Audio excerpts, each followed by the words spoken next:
ನಮಸ್ಕಾರ, ಸುದ್ದಿ ಸಮಯ ಯೂಟ್ಯೂಬ್ ಚಾನೆಲ್ಗೆ ಸ್ವಾಗತ. ಇದೀಗ ತಾನೇ ಬಂದಿರುವ ಮುಖ್ಯವಾದ ಮಾಹಿತಿಗಳು.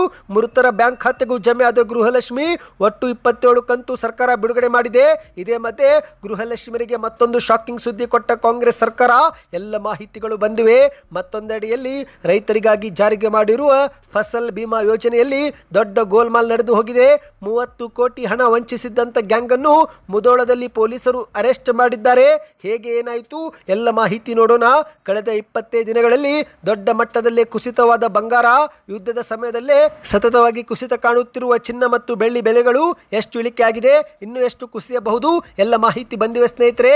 ಇನ್ನು ಕೇಂದ್ರ ಸರ್ಕಾರದಿಂದ ಬಿಪಿಎಲ್ ಮತ್ತು ಎಪಿಎಲ್ ಪಡಿತರ ಚೀಟಿದಾರರಿಗೆ ಮತ್ತೊಂದು ಗುಡ್ ನ್ಯೂಸ್. ಪಡಿತರ ಆಹಾರಧಾನ್ಯ ವಿತರಣೆಯಲ್ಲಿ ಮತ್ತೊಂದು ಹೊಸ ನಿಯಮ ಜಾರಿಗೆ ಆಗಿದೆ, ಅದು ಕೂಡ ನೋಡೋಣ. ಇನ್ನು ಗದಗ ಜಿಲ್ಲೆಯ ಲಕ್ಕುಂಡಿಯಲ್ಲಿ ಸಿಕ್ಕಿದ್ದಂಥ ಬಂಗಾರದ ನಿಧಿ ಮೌಲ್ಯ 8 ಕೋಟಿ ಎಂದು ಹೇಳಲಾಗುತ್ತಿದ್ದು, ಇದೇ ಮಧ್ಯೆ ಸರ್ಕಾರದ ಮುಂದೆ ಕುಟುಂಬ ಮತ್ತೊಂದು ಶಾಕಿಂಗ್ ಬೇಡಿಕೆ ಇಟ್ಟಿದೆ. ಎಲ್ಲ ಮಾಹಿತಿಗಳನ್ನು ಡೀಟೇಲ್ ಆಗಿ ನೋಡೋಣ. ಅದಕ್ಕಿಂತ ಮೊದಲು ನೀವು ಸುದ್ದಿ ಸಮಯ ಯೂಟ್ಯೂಬ್ ಚಾನೆಲ್ಗೆ ಮೊದಲು ಬಾರಿ ಭೇಟಿ ಕೊಡ್ತಿದ್ರೆ ದಯವಿಟ್ಟು ಸಬ್ಸ್ಕ್ರೈಬ್ ಆಗಿ ಪಕ್ಕದಲ್ಲಿ ಕಾಣಿಸೋ ಗಂಟೆ ಒತ್ತಿ. ಇದರಿಂದ ಕರ್ನಾಟಕದ ಮುಖ್ಯವಾದ ಮಾಹಿತಿಗಳು ನಿಮಗೆ ಸಿಗುತ್ತವೆ. ಈ ಒಂದು ವಿಡಿಯೋಗೆ ಲೈಕ್ ಮಾಡಿ ಮತ್ತು ವಿಡಿಯೋ ಪೂರ್ತಿಯಾಗಿ ನೋಡಿ. ಬನ್ನಿ ಸ್ನೇಹಿತರೆ, ಎಲ್ಲ ಮಾಹಿತಿಗಳನ್ನು ಡೀಟೇಲ್ ಆಗಿ ನೋಡೋಣ.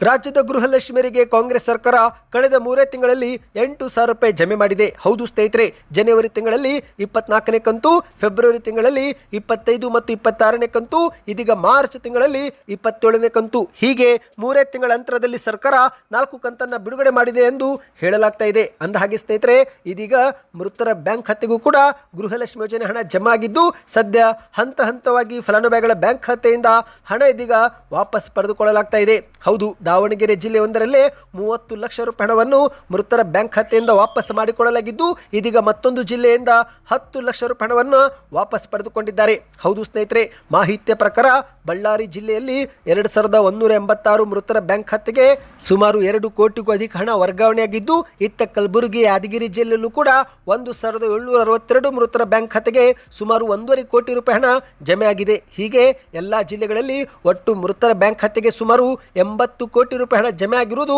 ವರದಿಯಾಗಿದೆ. ಹೌದು ಸ್ನೇಹಿತರೆ, ಮಾಹಿತಿಯ ಪ್ರಕಾರ ಈಗಾಗಲೇ ಸರ್ಕಾರ ಆಯಾ ಬ್ಯಾಂಕ್ನವರಿಗೆ ಹಣವನ್ನು ವಾಪಸ್ ಮಾಡಿಕೊಳ್ಳುವಂತೆ ಸೂಚನೆ ಕೊಟ್ಟಿದೆ. ಹೌದು, ಆಗಸ್ಟ್ 2023ರಿಂದ ಗೃಹಲಕ್ಷ್ಮಿ ಯೋಜನೆ ಜಾರಿಯಾಗಿದ್ದು, ಇಲ್ಲಿಯವರೆಗೆ ಗೃಹಲಕ್ಷ್ಮಿ ಯೋಜನೆ ಫಲಾನುಭವಿಗಳಲ್ಲಿ ಸಾಕಷ್ಟು ಮಹಿಳೆಯರು ಮೃತಪಟ್ಟಿದ್ದಾರೆ. ಆದರೆ ಸರ್ಕಾರಕ್ಕೆ ಈ ಒಂದು ಮಾಹಿತಿ ಕುಟುಂಬದವರು ನೀಡದ ಕಾರಣ ಆದರೂ ಕೂಡ ಸರ್ಕಾರ ಹಣ ಜಮೆ ಮಾಡುತ್ತಲೇ ಮುಂದಾಗಿದ್ದು, ಸದ್ಯ ಈ ಒಂದು ಹಣ ಇದೀಗ ಕೋಟಿ ಲೆಕ್ಕದಲ್ಲಿ ಜಮೆ ಆಗಿದೆ. ಹೌದು ಸ್ನೇಹಿತರೆ, ಒಟ್ಟು ಸುಮಾರು 80 ಕೋಟಿ ರೂಪಾಯಿ ಹಣ ಈಗ ಸರ್ಕಾರ ವಾಪಸ್ ಪಡೆದುಕೊಳ್ಳಲು ಮುಂದಾಗಿದೆ. ಹೌದು, ಸರ್ಕಾರ ಹಂತ ಹಂತವಾಗಿ ಸಮೀಕ್ಷೆ ನಡೆಸಿ ಮೃತರ ಗೃಹಲಕ್ಷ್ಮಿಯರ ಬ್ಯಾಂಕ್ ಖಾತೆಯನ್ನು ಪತ್ತೆ ಮಾಡುತ್ತಿದ್ದು, ನಂತರ ಸರ್ಕಾರ ಈಗ ಒಂದು ಹಣವನ್ನು ಕೂಡ ವಾಪಸ್ ಪಡೆದುಕೊಳ್ಳಲು ತೀರ್ಮಾನಿಸಿದೆ. ನಿಮ್ಮ ಬ್ಯಾಂಕ್ ಖಾತೆಗೂ ಗೃಹಲಕ್ಷ್ಮಿ ಯೋಜನೆ ಹಣ ಜಮೆ ಆಗ್ತಾ ಇದೆಯಾ?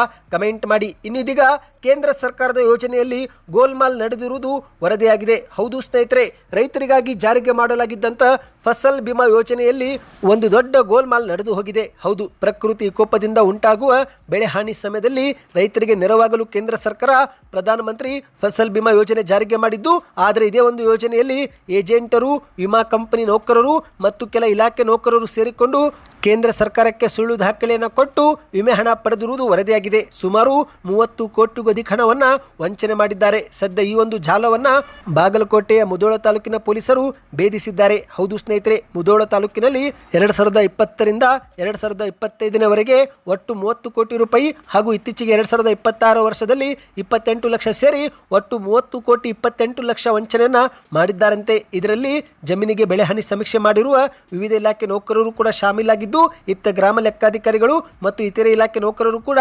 ಶಾಮೀಲಾಗಿರುವ ಶಂಕೆ ಎದುರಾಗಿದೆ. ಸದ್ಯ ಈ ಕುರಿತಂತೆ ತನಿಖೆ ಮಾಡಲಾಗ್ತಾ ಇದೆ. ಸ್ನೇಹಿತರೆ, ನೀವು ಕೂಡ ಏನಾದರೂ ಫಸಲ್ ಬಿಮಾ ಯೋಜನೆಯ ಫಲಾನುಭವಿಗಳಾಗಿದ್ದರೆ ನಿಮ್ಮ ಅನಿಸಿಕೆಗಳನ್ನು ಕಮೆಂಟ್ ಮಾಡಿ. ಬನ್ನಿ ಈಗ ಮತ್ತೊಂದು ಮಾಹಿತಿಗೆ ಹೋಗೋಣ. ಇತಿಹಾಸದಲ್ಲೇ ಮೊದಲ ಬಾರಿಗೆ ಯುದ್ಧದ ಸಮಯದಲ್ಲೂ ಕೂಡ ಚಿನ್ನ ಮತ್ತು ಬೆಳ್ಳಿ ದರಗಳು ಕುಸಿತ ಕಾಣುತ್ತಿವೆ. ಹೌದು ಸ್ನೇಹಿತರೆ, ಪ್ರತಿ ಬಾರಿ ಜಾಗತಿಕ ಮಾರುಕಟ್ಟೆಯಲ್ಲಿ ಅಥವಾ ಯುದ್ಧದ ವಾತಾವರಣ ಉಂಟಾದಾಗ ಚಿನ್ನ ಮತ್ತು ಬೆಳ್ಳಿ ಬೆಲೆಗಳು ದೊಡ್ಡ ಮಟ್ಟದಲ್ಲಿ ಏರಿಕೆ ಆಗುತ್ತೆ. ಆದರೆ ಈ ಬಾರಿ ಆಶ್ಚರ್ಯ ಎನ್ನುವಂತೆ ಸತತವಾಗಿ ಕುಸಿತವಾಗ್ತಾ ಇದೆ. ಮುಂಬರುವ ದಿನಗಳಲ್ಲಿ ಚಿನ್ನ ಮತ್ತು ಬೆಳ್ಳಿ ಬೆಲೆಯಲ್ಲಿ ಇನ್ನಷ್ಟು ಕುಸಿತವಾಗಲಿದೆ ಎಂದು ತಜ್ಞರು ಈಗ ಅಂದಾಜಿಸಿದ್ದಾರೆ. ಹೌದು, ಇಸ್ರೇಲ್ ಇರಾನ್ ಯುದ್ಧ ಶುರುವಾದಾಗ ಅಂದರೆ ಮಾರ್ಚ್ 2ಕ್ಕೆ ಭಾರತದಲ್ಲಿ 10 ಗ್ರಾಂ ಚಿನ್ನದ ಬೆಲೆ ಬರೋಬ್ಬರಿ 1,69,000 ಇತ್ತು. ಆದರೆ ಇದೀಗ ಮಾರ್ಚ್ 23ಕ್ಕೆ ಹೋಲಿಕೆ ಮಾಡಿದರೆ ಸ್ನೇಹಿತರೆ 10 ಗ್ರಾಂ 24 ಕ್ಯಾರೆಟ್ ಚಿನ್ನ 1,40,000 ರೂಪಾಯಿ. ಅಂದರೆ ಸ್ನೇಹಿತರೆ ಆಸುಪಾಸು 10 ಗ್ರಾಂನಲ್ಲಿ ಒಟ್ಟು 29,000 ರೂಪಾಯಿ ಕುಸಿತವಾಗಿದೆ. ಹೌದು, ಕೇವಲ 20 ದಿನಗಳಲ್ಲಿ 29,000 ಕುಸಿತ ಸ್ನೇಹಿತರೆ. ಇಷ್ಟು ದೊಡ್ಡ ಮಟ್ಟದ ಕುಸಿತ ಹಿಂದೆಂದೂ ಕೂಡ ಆಗಿಲ್ಲ ಎಂದು ತಜ್ಞರು ಹೇಳುತ್ತಿದ್ದಾರೆ. ಹೌದು, ಕೇವಲ ಭಾರತ ಮಾತ್ರವಲ್ಲ, ಅಂತಾರಾಷ್ಟ್ರೀಯ ಮಾರುಕಟ್ಟೆಯಲ್ಲೂ ಕೂಡ ಚಿನ್ನದ ಬೆಲೆಯಲ್ಲಿ ಸತತವಾಗಿ ಕುಸಿತ ಕಾಣ್ತಾ ಇದೆ. ಇನ್ನು ಬೆಳ್ಳಿ ಬೆಲೆಯೂ ಕೂಡ ದೊಡ್ಡ ಮಟ್ಟದಲ್ಲೇ ಕುಸಿತವಾಗಿದೆ ಸ್ನೇಹಿತರೆ. ಈ ಒಂದು ಹಿಂದೆ ಬೆಳ್ಳಿಯು 4,20,000 ರೂಪಾಯಿಗೆ ಹೋಗಿತ್ತು. ಅಂದರೆ ಪ್ರತಿ ಕೆಜಿ 4,20,000 ರೂಪಾಯಿಗೆ ಮಾರಾಟವಾಗಿತ್ತು.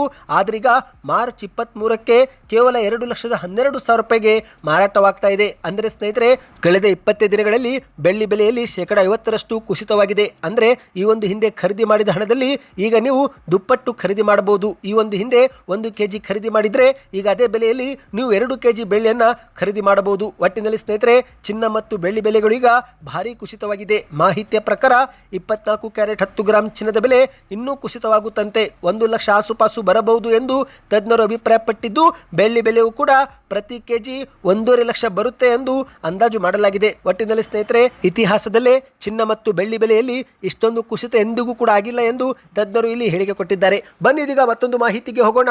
ನಿಮ್ಮ ಪ್ರಕಾರ ಚಿನ್ನ ಮತ್ತು ಬೆಳ್ಳಿ ಕುಸಿತವಾಗಬೇಕು, ಏರಿಕೆ ಆಗಬೇಕು? ನಿಮ್ಮ ಅನಿಸಿಕೆಯನ್ನು ಕಮೆಂಟ್ ಮಾಡಿ. ಇದೀಗ ಪಡಿತರ ಚೀಟಿದಾರರಿಗೆ ಕೇಂದ್ರ ಸರ್ಕಾರ ಗುಡ್ ನ್ಯೂಸ್ ಕೊಟ್ಟಿದೆ. ಹೌದು ಸ್ನೇಹಿತರೆ, ಕೇಂದ್ರ ಸರ್ಕಾರ APL ಮತ್ತು BPL ಸೇರಿ ಅಂತ್ಯೋದಯ ಪಡಿತರ ಚೀಟಿದಾರರಿಗೂ ಕೂಡ ಗುಡ್ ನ್ಯೂಸ್ ಕೊಟ್ಟಿದೆ. ಏಪ್ರಿಲ್ 2026ರಿಂದಲೇ ಅನ್ವಯವಾಗುವಂತೆ ಇನ್ನು ಮುಂದೆ ಫಲಾನುಭವಿಗಳು 3 ತಿಂಗಳ ಆಹಾರವನ್ನು ಒಟ್ಟಿಗೆ ತೆಗೆದುಕೊಂಡು ಮನೆಗೆ ಹೋಗಬಹುದು. ಅಂದರೆ ಸಾಮಾನ್ಯವಾಗಿ ಪಡಿತರ ಚೀಟಿದಾರರಿಗೆ ಪ್ರತಿ ತಿಂಗಳು ಆಯಾ ತಿಂಗಳ ಆಹಾರಧಾನ್ಯ ಮಾತ್ರ ಕೊಡಲಾಗುತ್ತೆ. ಆದರೆ ಈಗ ಏಪ್ರಿಲ್ ತಿಂಗಳಲ್ಲಿ ನೀವು ಏಪ್ರಿಲ್, ಮೇ ಮತ್ತು ಜೂನ್ ತಿಂಗಳ ಪಾಲನ್ನು ಕೂಡ ತೆಗೆದುಕೊಂಡು ಹೋಗಬಹುದು. ಅಂದರೆ ಸ್ನೇಹಿತರೆ ನೀವು ಪದೇ ಪದೇ ಇಲ್ಲಿ ನ್ಯಾಯಬೆಲೆ ಅಂಗಡಿಗೆ ಬಂದು ಕ್ಯೂನಲ್ಲಿ ನಿಲ್ಲುವ ಅವಶ್ಯಕತೆ ಇಲ್ಲ. ಹೌದು, ಅಂತ್ಯೋದಯ ಕಾರ್ಡ್ ಆಗಿರಲಿ, BPL ಆಗಿರಲಿ, APL ಕಾರ್ಡ್ ಆಗಿರಲಿ ಎಲ್ಲ ಫಲಾನುಭವಿಗಳಿಗೆ ಇದು ಅನ್ವಯವಾಗಲಿದೆ ಸ್ನೇಹಿತರೆ.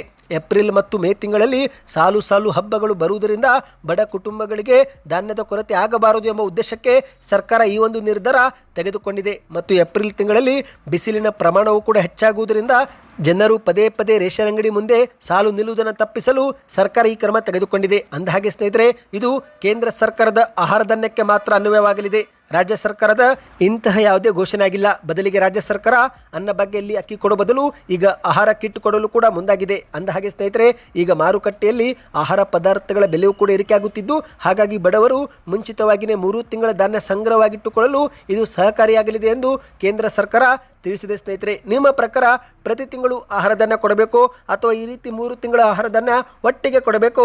ಇದರ ಬಗ್ಗೆ ನಿಮ್ಮ ಅನಿಸಿಕೆಯನ್ನು ನೀವು ನಮಗೆ ಕಮೆಂಟ್ ಮಾಡಿ ತಿಳಿಸಿ. ಇದರಿಂದ ಒಂದು ಉತ್ತಮ ಫೀಡ್ಬ್ಯಾಕ್ ಸಿಗುತ್ತೆ. ಬನ್ನಿ ಸ್ನೇಹಿತರೆ ಕೊನೆಯ ಮಾಹಿತಿಗೆ ಹೋಗೋಣ. ಇತ್ತೀಚೆಗೆ ಗದಗ ಜಿಲ್ಲೆಯ ಲಕ್ಕುಂಡಿ ಗ್ರಾಮದಲ್ಲಿ ನಿಧಿ ಸಿಕ್ಕ ಪ್ರಕರಣಕ್ಕೆ ಒಂದು ದೊಡ್ಡ ಟ್ವಿಸ್ಟ್ ಸಿಕ್ಕಿದೆ. ಹೌದು ಸ್ನೇಹಿತರೆ, ಸರ್ಕಾರಕ್ಕೆ ನಿಧಿ ನೀಡಿ ಪ್ರಾಮಾಣಿಕತೆ ಮೆರೆದಿದ್ದಂಥ ಪ್ರಜ್ವಲ್ ಕುಟುಂಬವು ಈಗ ಸರ್ಕಾರಕ್ಕೆ ಹೊಸ ಬೇಡಿಕೆ ಇಟ್ಟಿದ್ದು ಇದು ಸರ್ಕಾರ ಹಾಗೂ ಸಾರ್ವಜನಿಕರಲ್ಲಿ ಅಚ್ಚರಿ ಮೂಡಿಸಿದೆ. ಹೌದು, ಈ ಒಂದು ಹಿಂದೆ ಮನೆ ನಿರ್ಮಾಣಕ್ಕೆ ಅಡಿಪಾಯ ಹಾಕುವ ಸಂದರ್ಭದಲ್ಲಿ ಈ ಒಂದು ಕುಟುಂಬಕ್ಕೆ ಚಿನ್ನದ ನಿಧಿ ಸಿಕ್ಕಿತ್ತು. ನಿಧಿ ಸಿಕ್ಕ ಕೂಡಲೇ ಹಿಂದೆ ಮುಂದೆ ನೋಡದೆ ಆ ಕುಟುಂಬವು ಪೂರ್ಣ ನಿಧಿಯನ್ನೇ ಸರ್ಕಾರಕ್ಕೆ ಒಪ್ಪಿಸಿ ಪ್ರಾಮಾಣಿಕತೆ ಮೆರೆದಿತ್ತು. ಆದರೆ ಈ ಒಂದು ಹೊಸದೊಂದು ಬೇಡಿಕೆ ಈಗ ಸರ್ಕಾರಕ್ಕೆ ಅವರು ಇಟ್ಟಿದ್ದು ಎಲ್ಲರ ಹುಬ್ಬೇರುವಂತೆ ಮಾಡಿದೆ. ಹೌದು ಸ್ನೇಹಿತರೆ, ಯಾಕಂದ್ರೆ ಈ ಒಂದು ನಿಧಿಯ ಮೌಲ್ಯ ಈಗ 8 ಕೋಟಿ ರೂಪಾಯಿ ಎಂದು ಗೊತ್ತಾಗುತ್ತಿದ್ದಂತೆ ಆ ಒಂದು ಕುಟುಂಬ ಈಗ ಸರ್ಕಾರಕ್ಕೆ ಹೊಸದೊಂದು ಡಿಮ್ಯಾಂಡ್ ಹಾಕಿದೆ. ಅಂದಹಾಗೆ ಸ್ನೇಹಿತರೆ ಈಗಾಗಲೇ ಸರ್ಕಾರ ಆ ಒಂದು ಕುಟುಂಬಕ್ಕೆ ಹಲವು ಗಿಫ್ಟ್ಗಳನ್ನು ಕೊಟ್ಟಿದೆ. ಪ್ರಾಮಾಣಿಕವಾಗಿ ಸರ್ಕಾರಕ್ಕೆ ನಿಧಿ ಒಪ್ಪಿಸಿದ್ದರೆಂಬ ಕಾರಣಕ್ಕೆ ಸರ್ಕಾರದಿಂದಲೇ ನಿವೇಶನ ಕೊಟ್ಟಿದ್ದು, ಹೊರಗುತ್ತಿಗೆ ಆಧಾರದ ಮೇಲೆ ಸರ್ಕಾರಿ ಉದ್ಯೋಗ ಹಾಗೂ ಮನೆ ನಿರ್ಮಾಣದ ಭರವಸೆಯೂ ಕೂಡ ಸರ್ಕಾರ ಕೊಟ್ಟಿದೆ. ಅಷ್ಟು ಮಾತ್ರವಲ್ಲ, ರಾಜ್ಯ ಸರ್ಕಾರ ಈ ಕುಟುಂಬಕ್ಕೆ 5 ಲಕ್ಷ ರೂಪಾಯಿ ಸಹಾಯಧನವೂ ಕೂಡ ಕೊಟ್ಟಿದ್ದು, ಇಷ್ಟಾದರೂ ಕೂಡ ಸರ್ಕಾರಕ್ಕೆ ಈಗ ಕುಟುಂಬ ಮತ್ತೊಂದು ಹೊಸ ಬೇಡಿಕೆ ಈಡೇರಿಸುವಂತೆ ಪಟ್ಟು ಹಿಡಿದಿದೆ. ಹೌದು, ಇದಕ್ಕೆ ಕಾರಣ ಏನೆಂದರೆ ಸ್ನೇಹಿತರೆ ಆ ಒಂದು ಸಿಕ್ಕಂತ ನಿಧಿಯ ಬೆಲೆ ಈಗಿರುವ ಚಿನ್ನದ 10 ಪಟ್ಟು ಹೆಚ್ಚಾಗಿದೆ ಅಂತೆ. ಹೌದು, ಆ ಒಂದು ಆಭರಣಗಳು ವಿಜಯನಗರ ಆಳ್ವಿಕೆಯ ಕಾಲದ್ದಾಗಿದ್ದು, ಹಾಗಾಗಿ ಆ ಒಂದು ಬೆಲೆ 8 ಕೋಟಿಗೂ ಅಧಿಕ ಇದೆ ಎಂದು ತಜ್ಞರು ವರದಿ ಮಾಡಿದ್ದಾರೆ. ಇನ್ನು ಇದೇ ಒಂದು ಮಾಹಿತಿ ಗೊತ್ತಾಗುತ್ತಿದ್ದಂತೆ ಆ ಒಂದು ಕುಟುಂಬ ಸರ್ಕಾರಕ್ಕೆ ಈಗ 5ರಲ್ಲಿ 1 ಪಾಲು ತಮಗೆ ನೀಡಬೇಕು ಎಂದು ಮನವಿ ಮಾಡಿದೆ. ಹೌದು ಸ್ನೇಹಿತರೆ, 5ರಲ್ಲಿ 1 ಪಾಲು ಅಂದ್ರೆ 8 ಕೋಟಿಯಲ್ಲಿ 1 ಪಾಲು ಅವರಿಗೂ ಕೂಡ ಕೊಡಬೇಕು ಎಂದು ಅವರೀಗ ಸರ್ಕಾರಕ್ಕೆ ಬೇಡಿಕೆ ಇಟ್ಟಿದ್ದಾರೆ. ಸದ್ಯ ಈ ಕುರಿತಂತೆ ಈಗಲೂ ಕೂಡ ಚರ್ಚೆ ನಡೆಯುತ್ತಿದ್ದು ಸರ್ಕಾರ ಯಾವ ರೀತಿ ಪ್ರತಿಕ್ರಿಯೆ ಕೊಡುತ್ತೆ ಎಂಬುದನ್ನು ಕಾದು ನೋಡೋಣ. ಅಲ್ಲಿವರೆಗೆ ನಮ್ಮ ಚಾನಲ್ಗೆ ನೀವು ಸಬ್ಸ್ಕ್ರೈಬ್ ಮಾಡಿಕೊಳ್ಳಿ ಸ್ನೇಹಿತರೆ. ವಿಡಿಯೋ ಹೇಗೆ ಅನಿಸ್ತು ಕಮೆಂಟ್ ಮಾಡಿ.